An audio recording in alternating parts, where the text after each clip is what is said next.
Dear students, speaking here is Petrina Aidula, your tutor for Natural Science and Healthy Module 1. Module code is ACP Nshe11. This is a content-based conduct session for the academic year 2020 and is preparing you for April, August, and November examination. My conduct detail is 08170594458. At the start, we look at what is expected. That is a brief summary of your course outline. As you have received it, you have to study it, and that is what you expect in an examination. The course outline introduces aspects of human reproduction, the structures and functions of some of the main systems of the human body, aspects of the human nutrition, features of the compositions, uses, and pollutions of air, global warming, depletion of the ozone layer, how to perform some scientific processes, and how to handle the apparatus. The expectation continues. It takes you to the features of the environment in terms of ecosystem, water, soil, and air. Some features of plants and animals as living organisms. It takes you to the classification of living organisms, their different types of cells, how the plant interacts with the abiotic environment, and how reproduction is done in plants. Let's start with the first aspect of human reproduction. You will be expected to look at the female reproductive system, look at the structures, you have to identify them, and you have also to state the function of every reproductive structure in the female system. You also look at the male reproductive system, look at the structures. You'll be able to identify them should you be given diagrams. You should be able to outline the functions of each of the structures. We have sex hormones that plays a role in the reproductive system. First of all, we look at how progesterone and estrogen defined the secondary sexual characteristics in the females. The secondary sexual characteristics are the characteristics that an individual develops that further makes the differences between the two sexes. Then you are also to look at how testosterone in the males play a role in the development of secondary sexual characteristics in the male.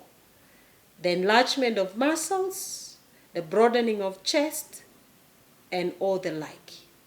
You move on to how the follicle luteinizing hormone, the follicle stimulating hormone, the luteinizing hormone, the progesterone, and the estrogen controls the menstrual cycle.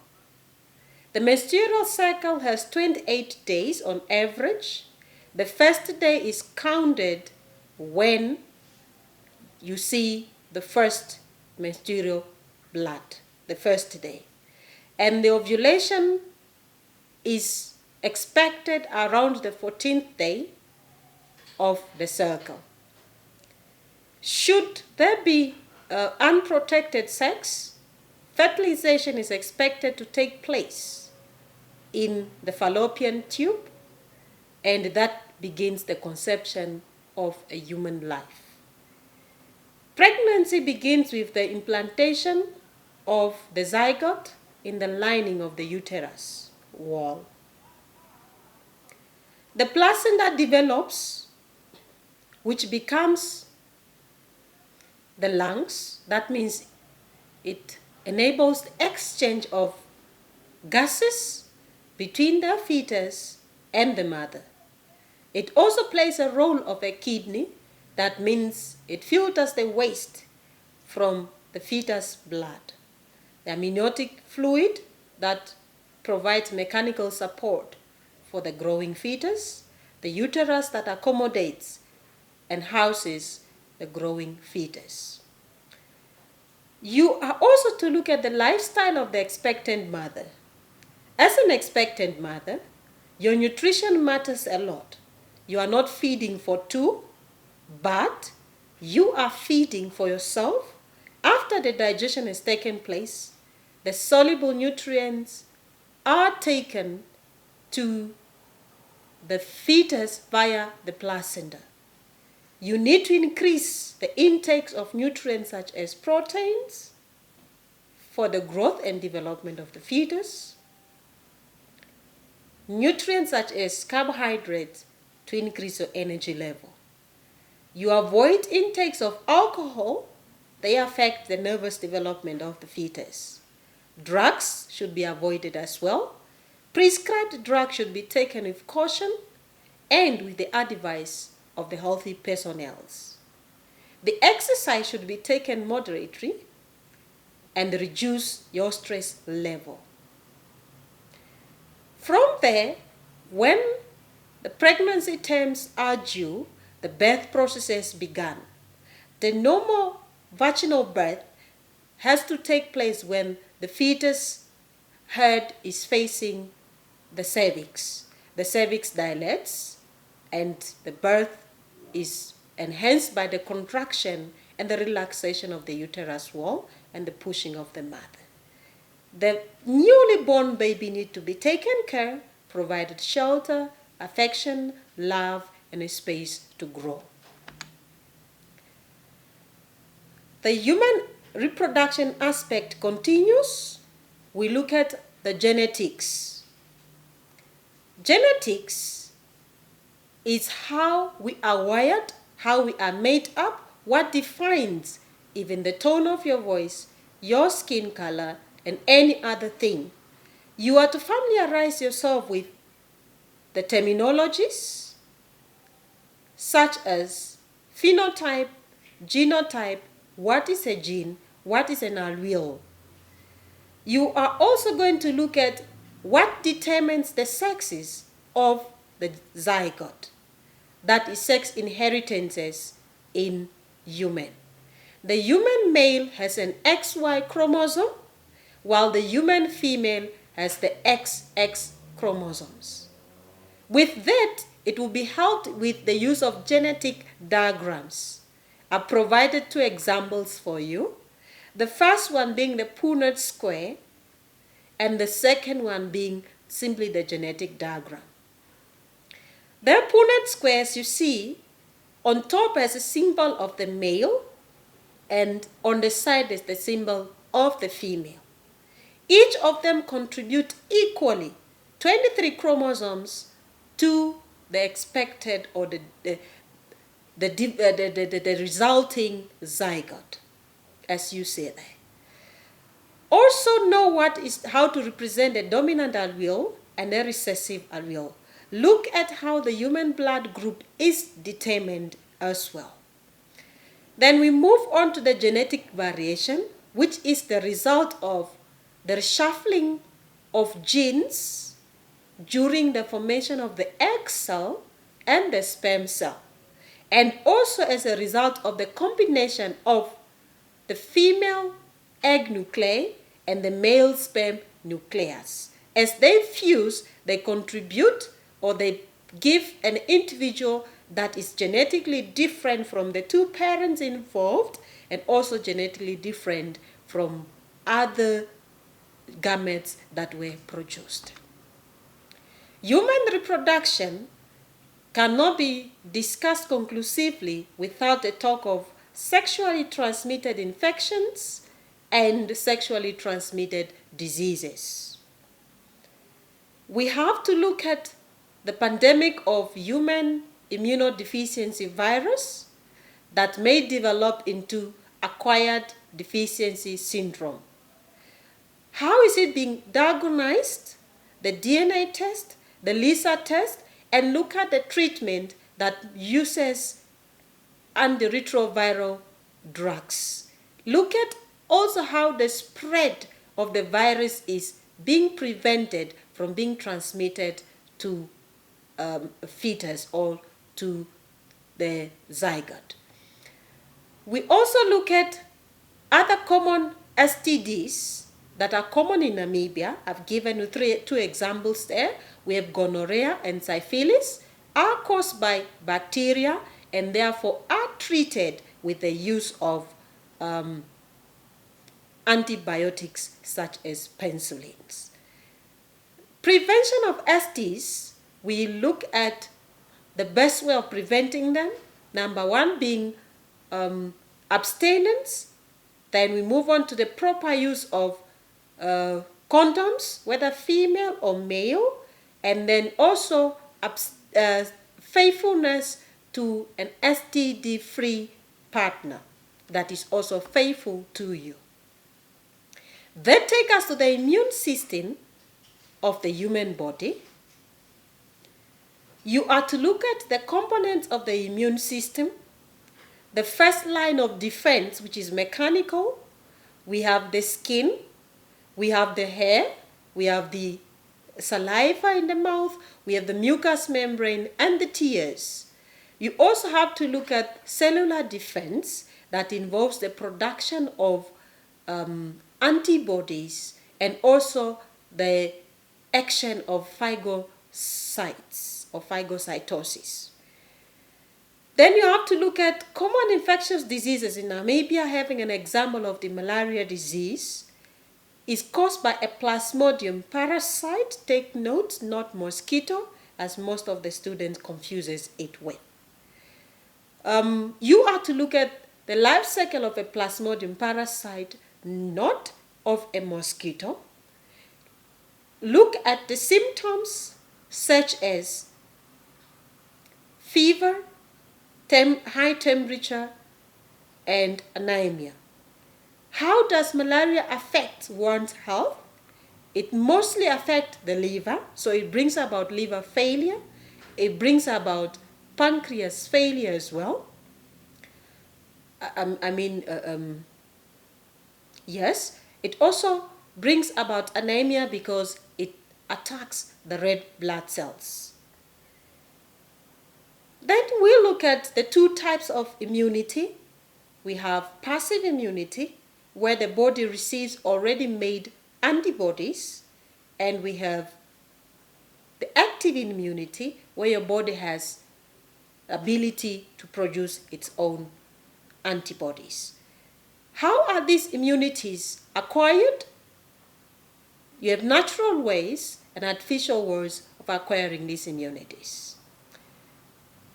We already looked at the defense mechanisms. Now we look at the vaccination, where an individual receives a preparation of either weakened antigens,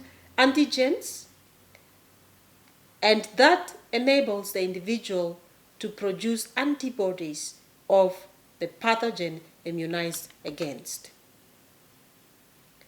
We have the respiratory system in the human body. Look at the gaseous exchange surfaces. In this case, we look at the lung for the human, and the features are large surface area, thin distance, a moist, and a good ventilation. Look at the structures involved in the respiratory system, be able to identify them from the diagrams, and also be able to state their functions. Look at the effect of physical activities. There is an increase in energy demand when one involves in a very high level of physical activities, and that is why your breathing rate and your breathing depth increases to supply more oxygen so that there will be faster respiration. How air pollution affects your respiratory system? We look at direct pollution of air by tobacco smoke. Look at the effect of nicotine, effect of carbon monoxide that permanently binds with hemoglobin and replaces the chances or reduces the chances of the transport of oxygen to respiring cells. There is circulatory system, the system that makes sure that blood is being pumped within the body. And at the heart of the circulatory system, or the center, we have the heart organ, which is made up of muscles and pumps blood within the body, not around the body. When we say around the body, we mean it's outside the body. Then there are blood vessels.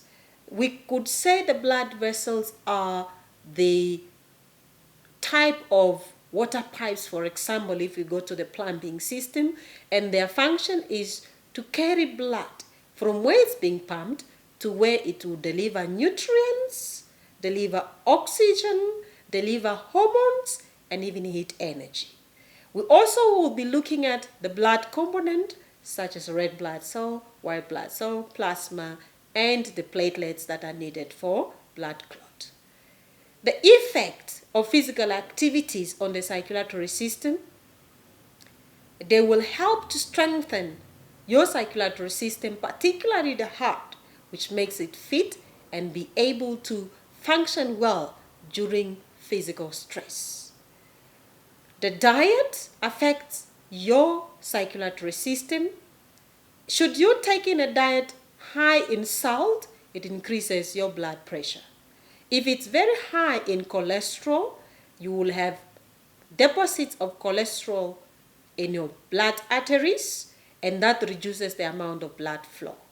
Your lifestyle, for example, smoking of tobacco products, consumption of alcohol, or a very lifestyle that is less of physical activities will affect how your heart works.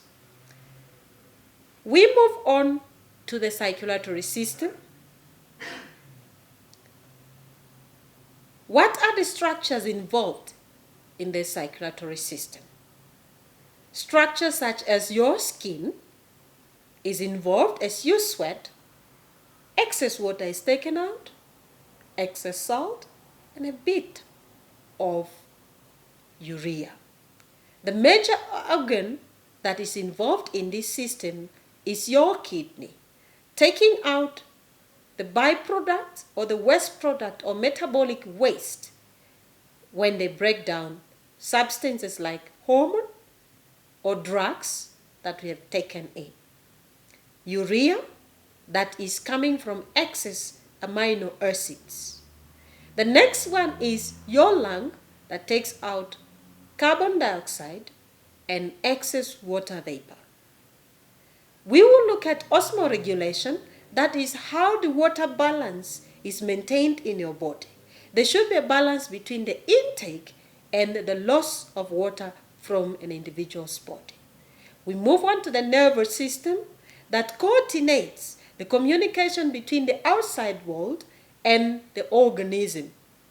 We have the peripheral nervous system that composes of the nerve cells. Those are the fibers that contact the nerve messages to the central nervous system that is composed of the brain and the spinal cord. That help us to perceive things like pain, pleasure or pressure, and also to perceive sound and light. The effect of alcohol and drug abuse on the nervous system. We are all aware that when one is under the influence of alcohol, the coordination is slowed down. The transmission of nerve impulses across synapses is also hindered. People have poor judgment. These abuses have not only effect on an individual, but on the society where they live. It contributes to activities, criminal activities like stealing, maybe petty crimes, or major crimes that include murder. Then you are to look at the sense organ, particularly the eye, that help us to perceive light and help us to accommodate nearby vision and also distance vision. Have a look at reflexes, which are the immediate, unthoughtful, involuntary responses to a stimulus. That means to a message or to a change in the organism's environment.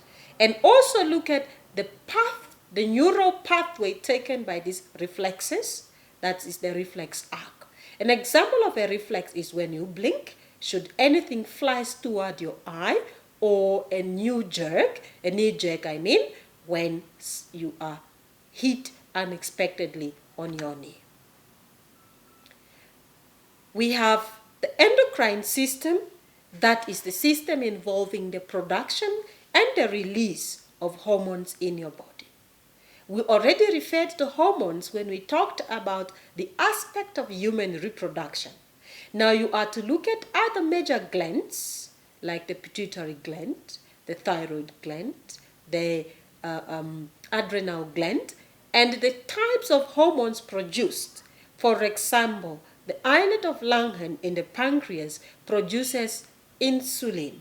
Insulin helps in the lowering of blood glucose, whilst glucagon helps in the increasing of blood glucose. So you are to look at the major functions and identify where these glands are located in the human body. The human body is supported by the excretory system. It is composed of the bones, that's internal system. You are to look at the function of the excretory system, functions such as production of blood cells, particularly red blood cells produced in the bone marrow, functions like supporting and enabling movement, and protection of major organs such as the heart protected in the rib cage.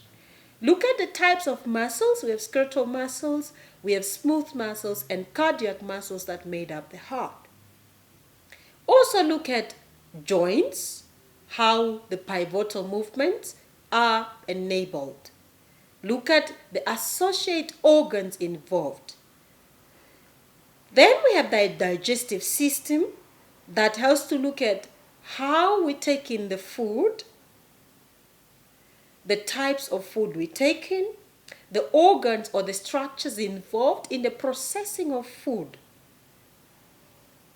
and how the food moves from the digestive system into the blood. We will also look at the teeth, are very important organs in the digestive system. They do not only add beauty to us, but they help us to begin the mechanical digestion of the food, to bite off the piece of food. Then we will also look at our wonderful chemicals, proteins, which are enzymes. They are involved in making sure that the insoluble large nutrient molecules are broken down into soluble small nutrient molecules that can be absorbed by your body. Students, you are to look at how to teach the human body, where will you get the teaching aids, and how best you can teach the human body. Let's take it up with the human nutrition. The types of nutrients one can have. We have two major nutrients, organic nutrients and inorganic nutrients. Take note, organic nutrients have what we call hydrocarbon backbones. That means they have a chain of carbon atoms linked to hydrogen, whilst the inorganic do not have hydrocarbon chains or backbones in them. We also have what we call macro, means they are needed in a large amount, and micro, needed in a small amount. The two terms do not signify which one is important, as all nutrients are important. Then we look at a diet that constitutes of what you take in as your source of nutrition. Your balanced diet is defined to take in the necessary nutrients in the required amount, then you balance your diet. You also look at functions of each nutrient, the major functions. For example, we have the carbohydrates, that is a main source of energy. And then you have also protein, which is needed for growth, development, and tissue repair. Then you need lipid, good sources of energy, is also needed for the formation of membranes. You also need vitamins such as vitamin D, needed for the calcification of bones or for the strengthening of bones and teeth, needed for the contraction of muscles. Then we can talk of nutrients, minerals such as calcium, needed for the contraction of muscles, needed for the strengthening of bones and teeth. You are to look at deficiency diseases. For example, should you lack protein, you are going to develop a disease called kwashiorkor. If you lack, for example, calcium, you develop a deficiency disease called ricket. Then you look at how energy requirement is determined in the human body. It's based on things like your age, your gender, your stage of life, are you pregnant or not pregnant, your state of health. For example, an HIV positive patient will have a different energy requirement compared to a patient that is HIV negative. In your studies, look at food composition tables and food label. What information are they implying? We are to look at the ecosystem. Students, you'll be expected to define terms such as habitat in the ecosystem. Look at how the biotic, that is the living factor of an ecosystem, and the non-living factor of the ecosystem interacts. How are they influencing each other? You are going to look at the composition of the air, and with that will take you to how air is polluted. For example, when you increase the concentration of a certain gas. Currently, we are busy as human beings increasing the concentration of carbon dioxide, concentration of methane, and concentration of other gases such as CFCs, which some of them are greenhouse gases, and they lead to what we call global warming. You are to draw the difference between a greenhouse effect and global warming. Gases such as CFCs lead to the depletion of ozone layer. Ozone layer is made up of a gas which is made up of 3 atoms of oxygen, and CFC reacts with that. You are also to look at the importance of ozone layer to living organisms, such as filtering out harmful radiations radiated by the sun.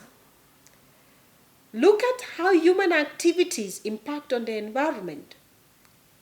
The effect of deforestation, how deforestation contributes to greenhouse effect, that is increasing greenhouse gases such as carbon dioxide, and then later on leading to the warming up of the global atmosphere. Look at the transfer of energy. How does the energy from the sun end up in living organisms such as you and me?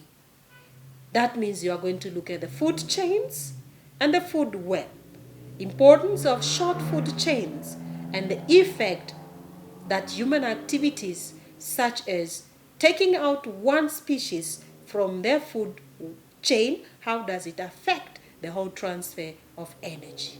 Then you look at the conservation of our ecosystem, of our environment. How do we conserve? How do we keep this environment so that it can support the next generation? Students, you are to look at scientific processes. You are to describe the scientific processes, example, inquiries, drawing, measurement, and estimation. Know how to describe them, know how to define them, and also know how to partake or participate in them. For example, the measurement, the estimation, and all that. We are going to particularly look at biological drawing. As a teacher of natural science and healthy, you will be looking at drawing, because as a scientist doing scientific inquiries, you'll be requested to do the drawing. A drawing is done in pencil with a single solid line unbroken. No shading is allowed, no coloring is allowed.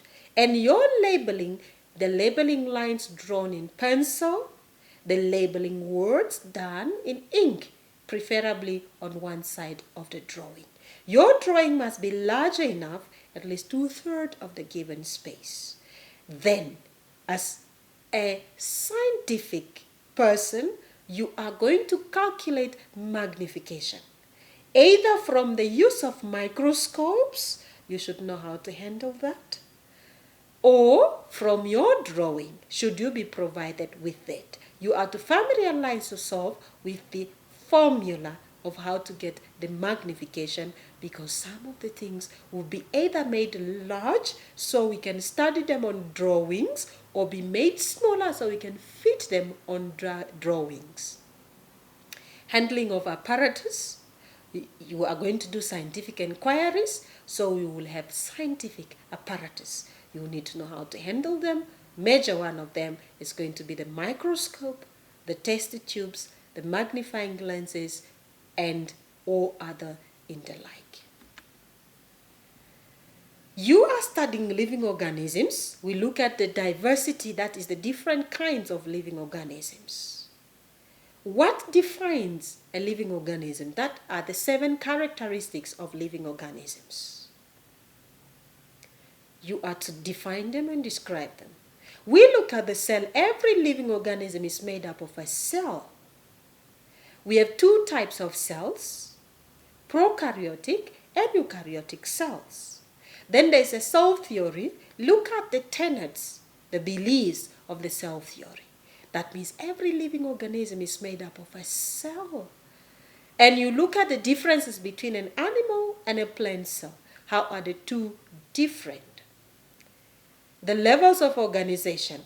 How do we move from the basic unit of a cell to groups of similar cells, to groups of related but different tissues, making up an organ, and to an organ system, and finally the interaction of organ system giving us an organism. Then we look at the levels of classification. Here we will look at the hierarchy of classification, starting with the lowest level, the species, and going to the largest, the kingdoms. So know the kingdoms that we are currently looking at of living organisms. Why is classification important among natural scientists? How does it influence their communication? How does it influence the identification of a newly discovered organism? With that, we move on to what we call a binomial name, or a scientific name of a living organism. I've given you an example of a Pandero leo. That's a scientific name of a lion. As human beings are Homo sapiens. So what does the name compose? It tells us the genus to which the organism belongs and the species to which the organism belongs. It makes it easy for scientists, natural scientists all over the world, to communicate efficiently. Then we look at the dichotomous key that help us in the identification. Know how to follow a dichotomous key, a key that uses 2 descriptions to give 2 sets of distinct groups. For example, should you want to use a dichotomous key to identify a certain animal, you would say, does the animal have a backbone or does it not have? Then you either say yes or no, and you follow the instructions. You are going to look at the classes of animals with backbones. Example of that, we are going to look at the fish, particularly look at the tilapia or the trout in the Namibian environment. How are they adapted? Why are they being farmed with? And what are their diagnostic features? Then you look at the monocotyledons and the dicotyledons. Those are plants. Monocot example are maize. Dicot examples are beans. We move on to the plants. Look at the roots, leaves, and flowers of vesicular plants. Plants with the xylem and the phloem tissues. What is the function of the root? What is the function of the leaves and the flower as a reproductive organ? Look at the root system. We have the taproot system and the fibrous root system. I provided examples for you. Photosynthesis is the process by which plants make or synthesize carbohydrates such as glucose and also help to reduce the carbon dioxide from the atmosphere. Look at how plants reproduce asexually and sexual reproduction with the use of flowers. Asexual, we can look at things like potato tubers are reproductive organs of the potato plant. How do substances pass from or cross the cell membrane? By the processes of diffusion, they move from where they are more to where they are less, following the law of motion. Then we have osmosis, that is the diffusion of water molecule, passing through a selective permeable membrane, a membrane that only allows some substances to pass. You can also look at active transport, where energy is spent by the cell to move molecules or ions from where they are less to where they are more. With that, we have a brief summary of our course and preparation for the exam. I want to leave you with this word of caution. As a student preparing to excel in an examination, you are to use your course outline and your study guide. Your course outline provides you with the objectives that is expected. It also provides you with the action word that your examiner is going to use. They will not use any other word apart from the one stipulated in your course outline.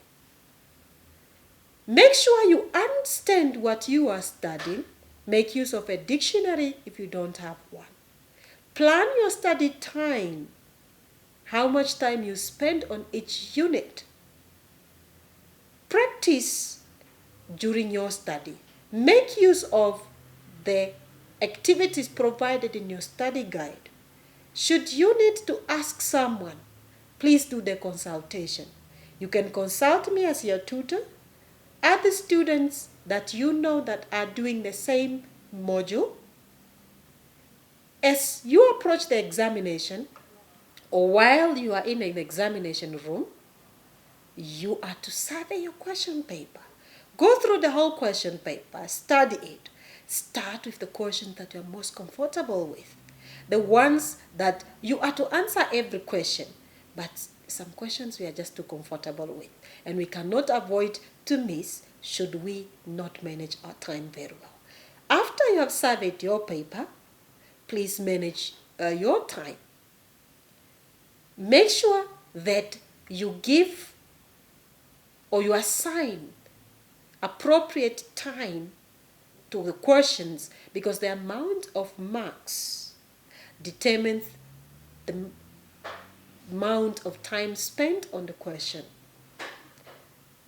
Know also what the question requires, what is expected of you, and make sure you answer appropriately. With the word of caution, I take you to the end of our conduct-based session. I wish you good luck.